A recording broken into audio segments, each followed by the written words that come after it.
Thanks for clicking on the webcast. I'm Laura Queso. Here's the latest from WENY TV News and the Star-Gazette. This morning, New York State Police are looking for a man suspected of attempting to kidnap a young girl.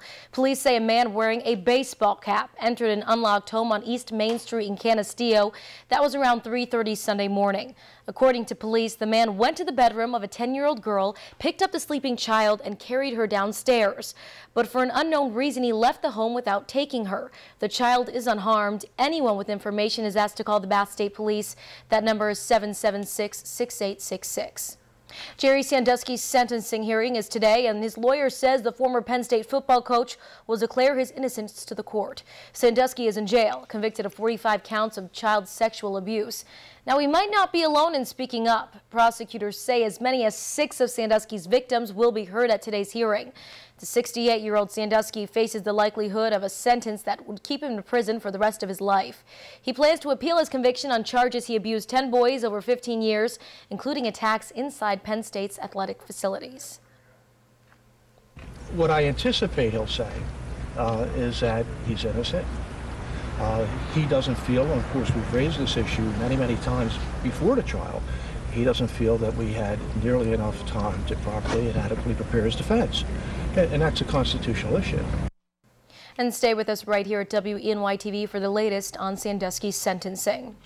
Now to that meningitis outbreak we've been covering here on WENY TV News. The outbreak is continuing to grow this morning. Health officials are saying as many as 13,000 people received steroid shots suspected in the meningitis outbreak. The CDC's count of cases reached 105 on Monday, including 9 deaths. The drug was made and distributed by New England Compound Center of Massachusetts. Now, as we reported, the pharmacy at the center of the meningitis outbreak announced Sunday a voluntary recall of every single product it makes. Health officials say the steroid is contaminated with a fungus. That fungus goes from the spinal fluid up to the brain, causing a rare form of meningitis. If there's a bit of a silver lining in this dark cloud, it's that apparently the attack rate, the proportion of people actually developing an infection, is very small. It's really about 1% or less. And still, officials say there are no reported cases of meningitis in New York State. Both Guthrie and Arnett Health Systems tell WENY TV News that they do not use products from the distribution center.